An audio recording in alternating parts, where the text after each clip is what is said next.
All right. Well, happy, beautiful evening, all. And I have to tell you, I every time I study the brain, I'm beyond amazed. And one of the things I learned over this last session of study is they actually feel that we've learned more about the brain in the last 20 years of existence than we learned in the previous 20 million years. So a lot of emerging data.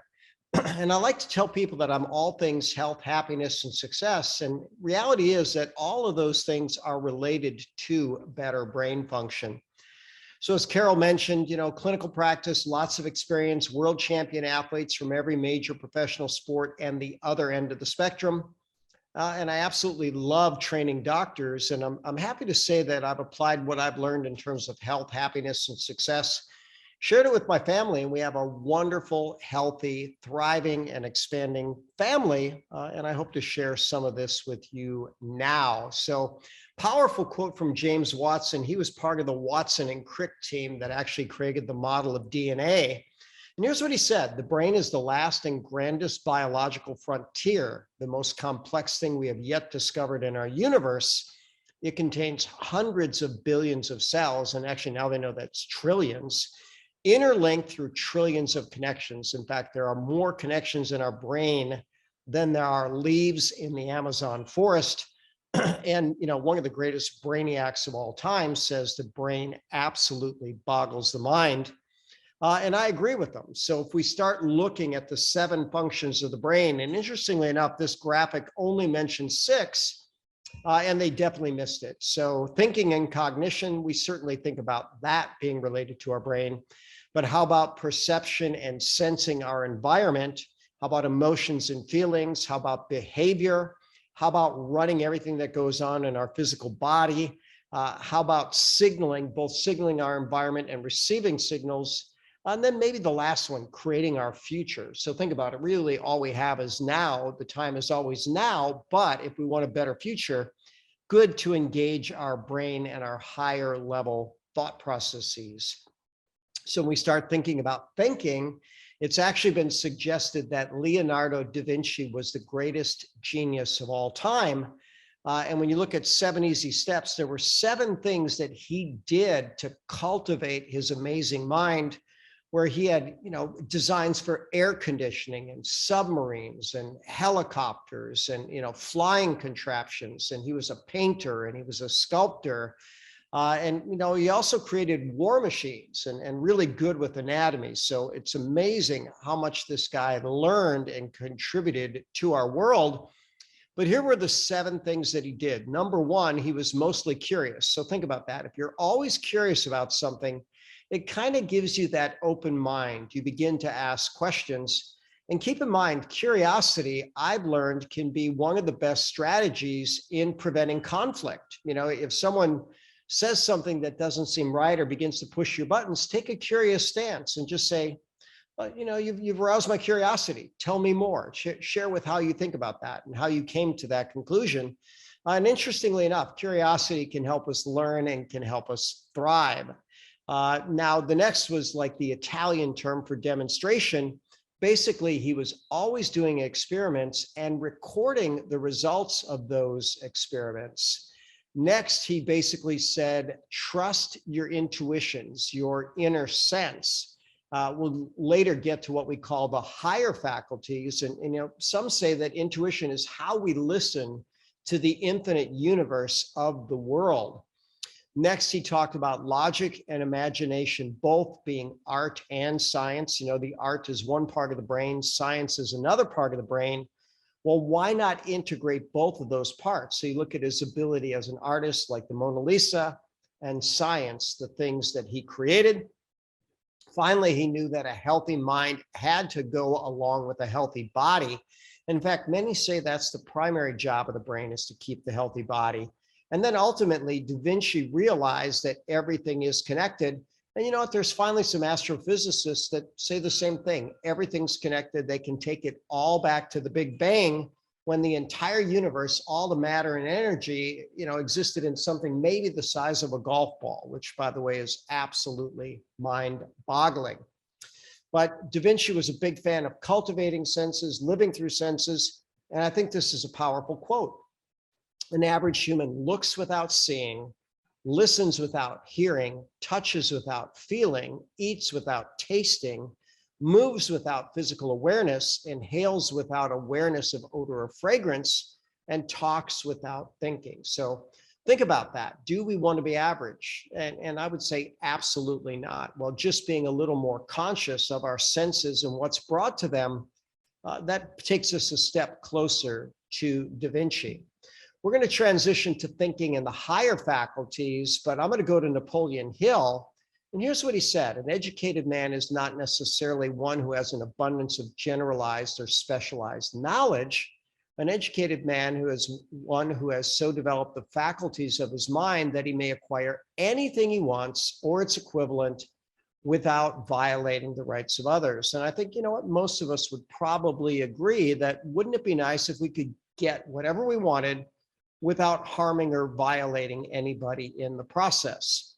So the higher faculties that Napoleon Hill mentioned, and by the way, I'm going to go to 7 because he believes, I believe he forgot one. So I use a memory aid, and that's really good for memory, by the way. We call it a mnemonic, and mine is "What's in it for me, Proctor?" because I learned most of these from Bob Proctor. But the will is basically your ability to persevere. Then we have intuition and imagination. So intuition is listening to the intelligence of the universe. Imagination is using your mind to create what you want. And by the way, it's also been said that worry is an inappropriate use of our imagination. I've added focus, and you know, Napoleon Hill kind of bunched that in with will, but I think it's very, very different. Your ability to focus on something and stay focused is an absolutely powerful skill. M is going to be memory, and we can to cultivate that. I'll share one of the greatest memory coaches out there now, a guy named Jim Quick. Then we have perception, then we have reason, and reason is basically going to be logic. You know what, there's whole books written about each of these.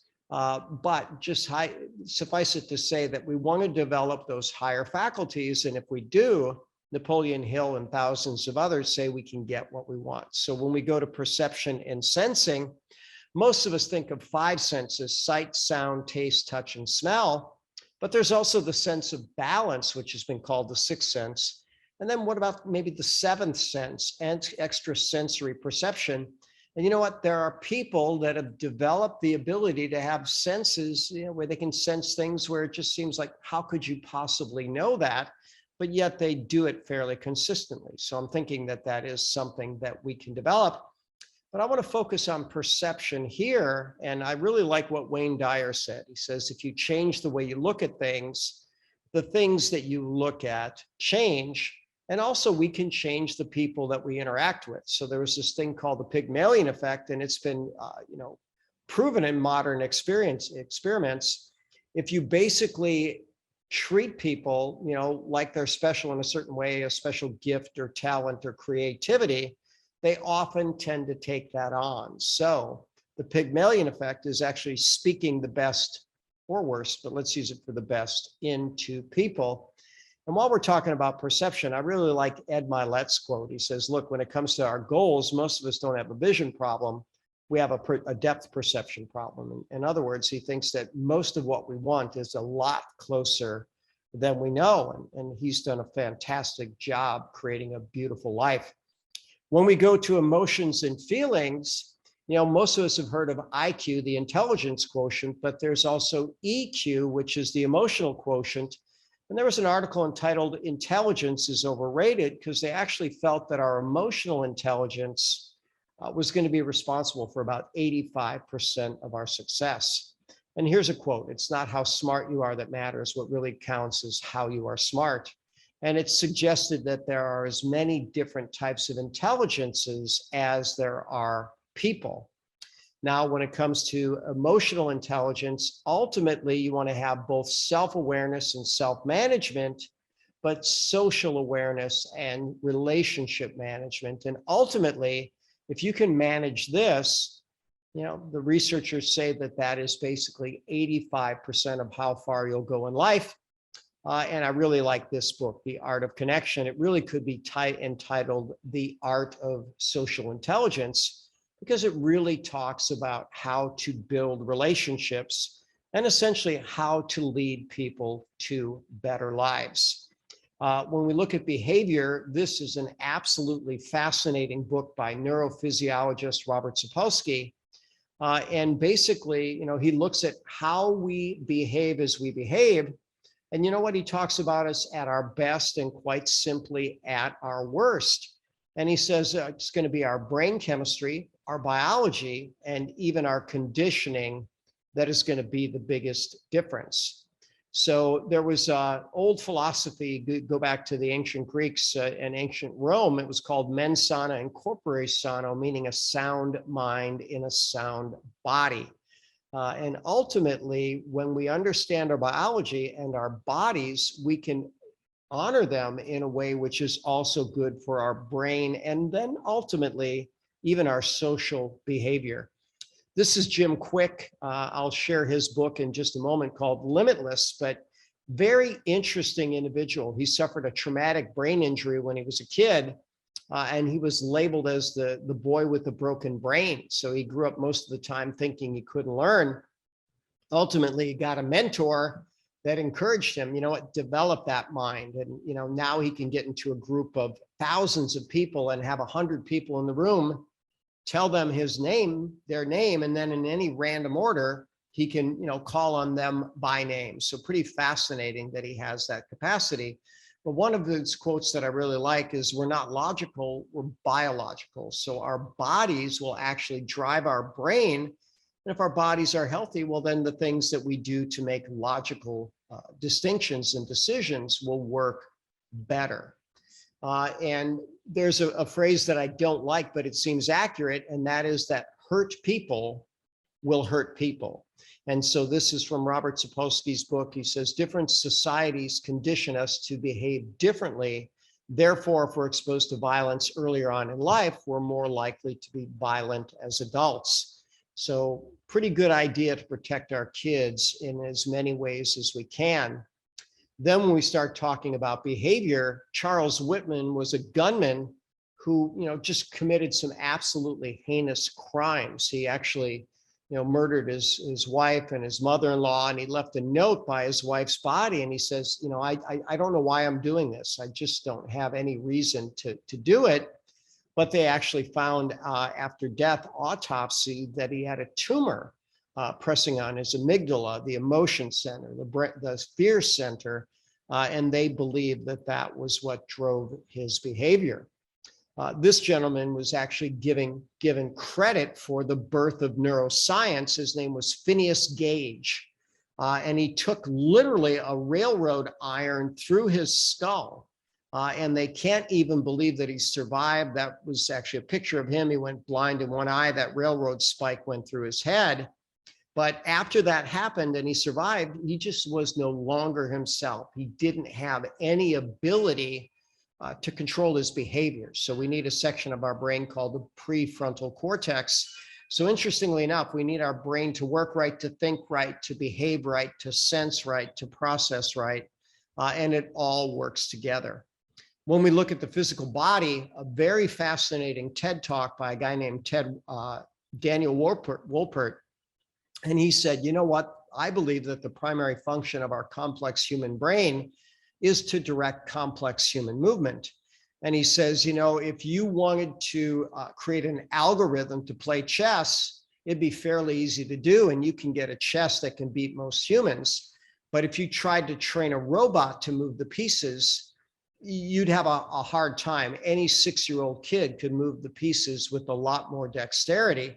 And he talked about, if they wanted to get a robot to do one thing, like pour a glass of water, it took a PhD team 3 years of effort to create that.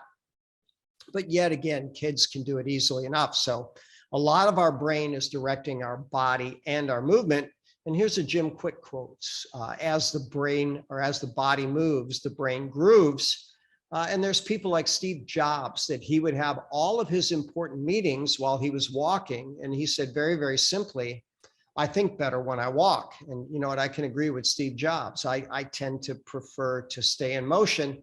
And there's his book, limitless. And, he's got a lot of different strategies to teach us how to learn and memorize and optimize our brain. And he does it despite having had 2 significant brain traumas. And he says there's 3 things really. It's our mindset, our motivation, and our method. And if we get those right, he believes that we can learn anything and most things much faster than we ever realized before. Finally, when it comes to signaling and thinking about our environment, there's a researcher named Bruce Lipton, and he talks about something that he calls the cell membrane. And he spells membrane, membrain, and the membrane around the cell is how the cell actually senses the environment and responds to the environment. And he says, therefore, we're made up of like 50 trillion little citizens all interacting. And so do each cells have a brain? Well, maybe to some degree, and the organs and the tissues and the systems, and then of course, ultimately our brain. And then finally, I'm going to go to Dale Bredesen with his book, The End of Alzheimer's. And, he basically identified 36 major risk factors to brain deterioration. And we might want to know those, but especially the 3 major categories to keep our brain healthy. But one of the things that Dr. Bredesen would teach was whenever there's a brain problem or really any organ problem in the body, there are 3 distinct zones of cells. Well, there's cells that are dead. There's nothing we can do about that. There's cells that are fine. There's nothing we need to do about that. But in between are cells that are functional but not functioning. So as I share the picture of this foot, I tell people if this were a brain with Alzheimer's, maybe the person that had that brain might not remember their own name or their spouse's name or their kid's name. But notice after 17 months with all that recovery, maybe they just lost a few details from their childhood. Here's a list of the 36 growth problems that people have, and they fall into 3 categories: toxins, inflammatory process, and a decline in growth factors. And he says medically, the way they treat Alzheimer's, it's like, covering one hole in the roof and letting the other 35 go. And so we definitely don't want to be guilty of that. And you know what? If a cell is not dead, it's functional but not functioning. If we get that function back, we can get function back. And we've seen that with every organ of the body, including the brain. And this was an autopsy where they gave rats a concussion. And one group got no nutrition support. The other group got things like Ganoderma lucidum and something called huperzine, and huge difference in the amount of brain plaquing at that period of time. And we've seen brains come back in patients, and how fun, and faster than doctors ever thought possible. So Daniel Amen's most recent book is called You Happier. And this was kind of written in response to the pandemic. He says people were really suffering with mental health, and he wanted to give people a 30-day program where they could become happy. And sure enough, people that did it became significantly and measurably happy in 30 days. And ultimately, I like this quote from him. He says, "Get your brain healthy and your mind will follow."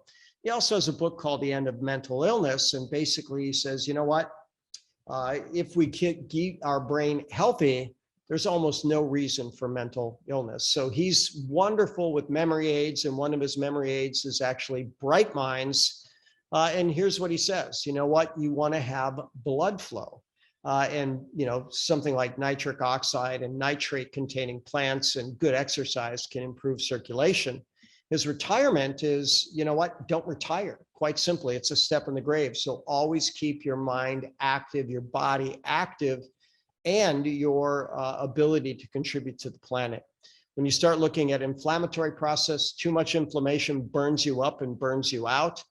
Genetics can be a risk factor. And so ultimately, we can inherit predisposition. So if Alzheimer's runs in your family, you might be better off doing a lower fat, higher antioxidant type diet. And by the way, he talks about something specific called the ApoE genotype, which does identify risk. When we start looking at head trauma, he believes that most brain challenges that people experience where they don't really know what's going on was probably some type of childhood head trauma, some serious bump on the head.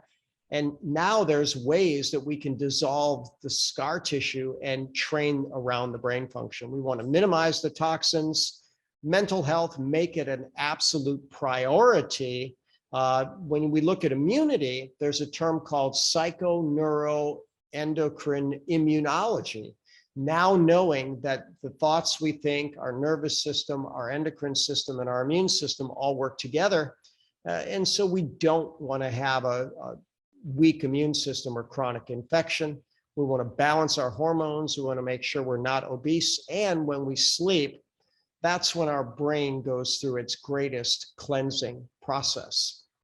Dr. Amen has now done over 200,000 brain scans, and he tells you that there's 5 different types of brains. There's the balanced brain. He says that's about 1 in 3 people, and the other 2 and 3 are not so balanced. So there's a spontaneous brain. That's someone that just is always distracted and chasing shiny objects. There's the persistent brain. That's someone who has a hard time letting things go. They could be something like obsessive compulsive. There's a sensitive brain where people are just overly sensitive to, certain emotional issues and have a hard time letting go. And then there's a cautious brain, and we might even call that the anxious brain because, you might be, a little too apprehensive of anything unknown. And that, of course, can be a little bit paralyzing. So his 7 strategies for happiness, and then we'll wrap up and take questions. 1, he says you want to target your happy strategies to your unique brain type. So keep in mind, could you have a balanced brain and be unhappy? Sure. Life stressors can definitely throw you a curveball. We want to take good care of the brain, eating right, drinking right, thinking right, moving right, sleeping right, pooping right, talking right every single day. When we start looking at targeted nutrients for the brain, really all of them are critical, but the brain is the most hydrated organ, so we want good water status. It's also the second highest fat content organ. So the primary fat is an omega-3 fat called docosahexaenoic acid. And quite simply, we know that areas where people have the most of the omega-3 in their diet, they have the highest IQs and the least amount of depression. And he says, you know what? Only eat foods that you love and love you back. So any processed foods, he says, McDonald's Happy Meal, absolutely not. It's a sad meal. In fact, almost anything processed is. When he talks about mastering your mind and gaining separation or psychological distance from the noise in your head, interestingly enough, there's a book about quieting the noise in your head. And very, very simply, most of us have some kind of chatter going on between our ears. And if we take a step back from it, they call it metacognition. You can look at it and say, why is that thought loop playing through my head and how can we change it? Well, you change it by focusing on things that you want to focus on, things that you enjoy, things that move you forward. A relationship tip, notice what you like about others a lot more than what you don't like. And you know what, I've heard this from many great relationship counselors. When you look at people, find out something that you can genuinely appreciate about them. And keep in mind, when you appreciate someone, one of the terms appreciation means to add value to, and we reap what we sow. So if you keep adding value to people, they'll add people back. And then finally, having clearly defined values, purpose, and goals, absolutely essential for overall happiness. So interesting snapshot of brain. And here's what I'll tell you. I every time I study the brain, I'm beyond amazed at how much there is to learn. But here's what I know. There's a lot more to it than we ever knew. And we're a lot more capable than we ever knew. So if we apply some of these things, we can create a better life for us and hopefully a better world for everybody. So Carol, any questions in the chat? First one, do Reishi products help with ear noise from nerve damage? Depends on how bad it is, so we start looking at ear noise, someone might call it tinnitus. And so, it's anti-inflammatory, it's anti-infective, it can actually lower swelling in the inner ear. And sometimes that can be behind some of that noise. But sometimes if people have long-standing damage, it gets progressively harder to undo. So could it? Sure. Will it 100%? No, there's nothing 100% for that, at least not that we know of at this point in time. Can you tell me what can slash should be taken from OG to help PSP? So, when you start talking about neurodegeneration and then, even organo, it's going to do a lot of different things. The spores happen to be my favorite. Some people might like the mycelium, but it's actually going to improve brain circulation. It can induce neural stem cells. It's good for the major neurotransmitters. That would be serotonin, GABA, acetylcholine, and dopamine. I hadn't seen any studies on supranuclear palsy, but I tell the story. I was at a lecture in South America years ago, Sao Paulo, Brazil, and there was an American researcher sharing hyperbaric oxygen for different types of palsy. And he felt that oxygen was the most limiting nutrient.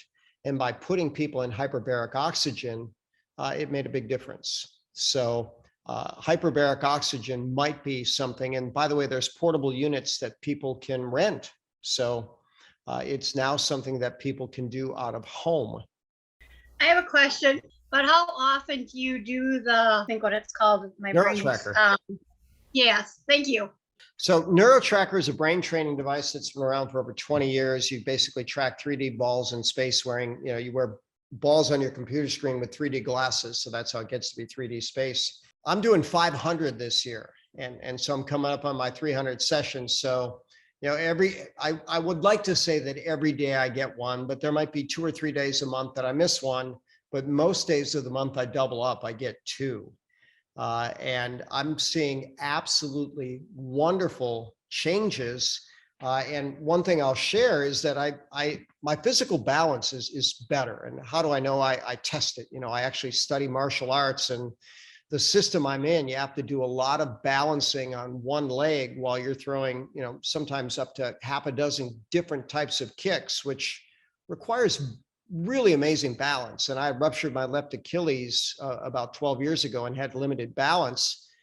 My balance is probably up 500% this year, from struggling with it to being very, very smooth. So now I had a 75-year-old female patient 2 years ago that I introduced to Neurotracker because she said, I'm having more senior moments that I like. And, she noticed within a short period of time that her memory was better. She wasn't losing things, but she said, Bob, this is fascinating. My physical balance is better. And when they studied this with professional sports teams like Manchester United and NHL and NBA and Major League Baseball and NFL, they also found fewer injuries. So it's interesting, as the brain works better, you probably can anticipate better, prevent things that can be harmful. But the answer is you can do it every day if you want. 3 times a week is proven to create progress. That's 6 minutes, 3 times a week. And does it help your vision? Like, I notice that I can see further, like straight this way more. Is that from that? You know what?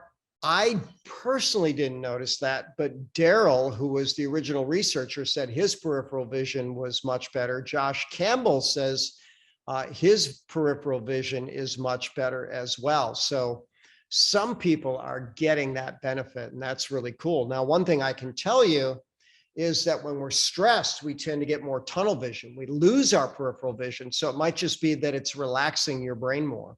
So, but either way, I like, better peripheral vision certainly has different advantages for you and your environment. So congratulations on that. Okay, Mary had another question. What can be used for fibromyalgia and how much per day?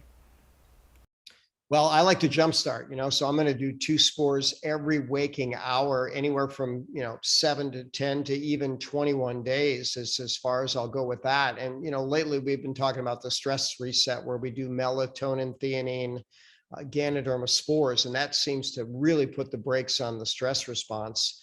And we've got some fantastic fibromyalgia testimonials in our Miracle of Organo group. Some people just struggling for years, and changing their coffee or tea is what got them on a much better path. I guess maybe touch on atherosclerosis maybe and brain health. You know, the highway of vascularity in our body, it's miles and miles of highways of vascularity.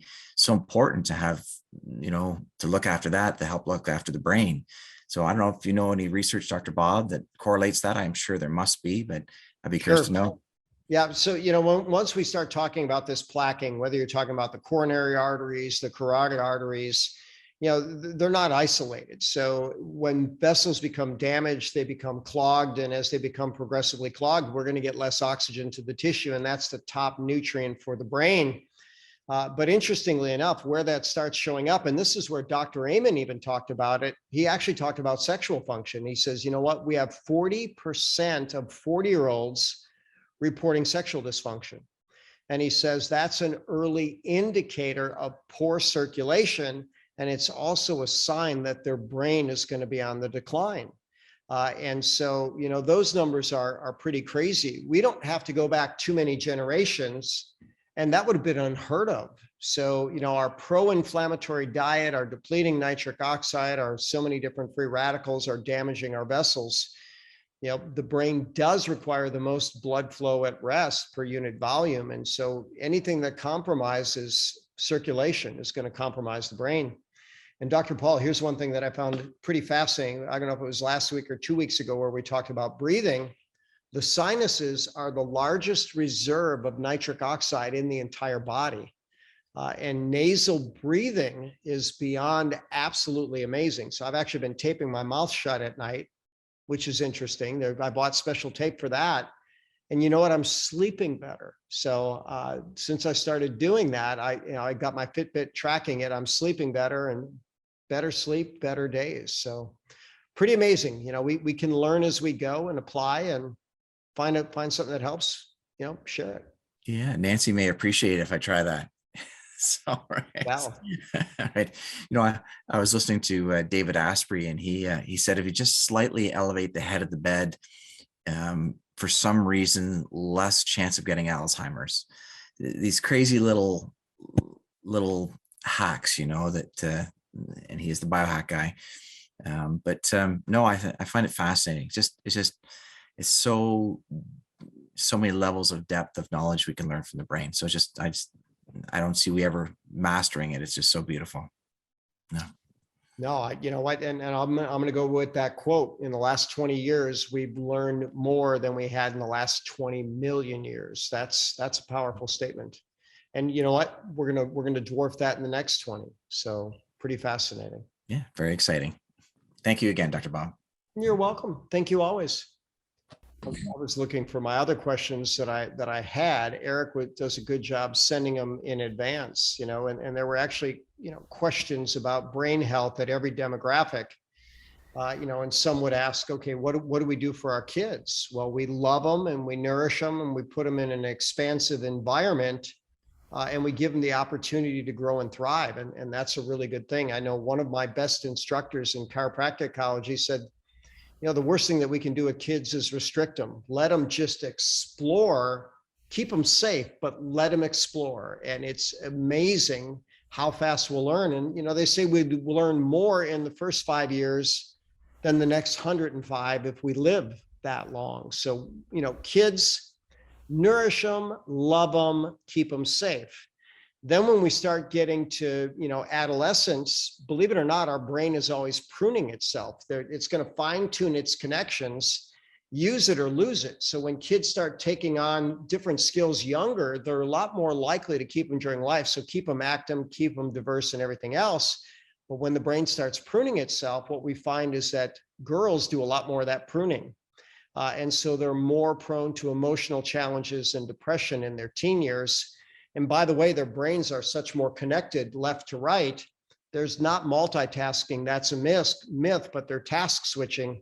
And females are typically about 300% better at task switching, than males. And, you know, anybody that's been in a relationship with someone of the opposite sex probably sees that. You know, I'm amazed at how women can task switch so beautifully. And Kelly is frustrated at how poor I am at task switching. One thing at a time, that's about all I can handle. But, you know, as we start getting into adulthood, you know, people take their brain for granted until something comes up. And what Dr. Amen's trying to encourage people to do is get a baseline on your brain. And he's okay with people getting a scan. And here's what he said. When he scanned his brain first time at 37, he was shocked at how bad his brain was. And he realized he played football, so he took some head injuries. He didn't have the best diet. He was 30 pounds overweight, and all of that was a negative. So the sooner people realize that we really need to take good care of this brain and we start taking better care of it, the better. You know, then as we transition into senior years, the top fear of people after the age of 55 is outliving their brain. And you know what, I don't think anybody wants to outlive their brain. Well, we have to start taking care of it now, you know, and as one of my mentors said, if I want to live to be 100, I better not start paying attention to that at age 90. You know, I better start today, because everything counts.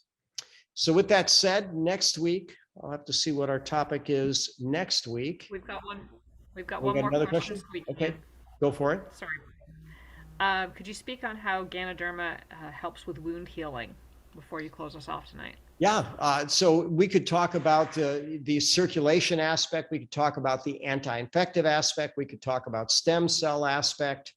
All of those things are there, but when you start looking at wound healing, it cleans up helps the body clean up the debris better through the immune system, and it starts the healing process ahead of schedule, and even can help the body create the cells that it needs to heal. And so, you know, you look at that, and you know, top superfood, no downside to it, lots of upside, and we could talk about healing anything in the body or even in the mind, because it will even induce neural stem cells. So very, very powerful that way.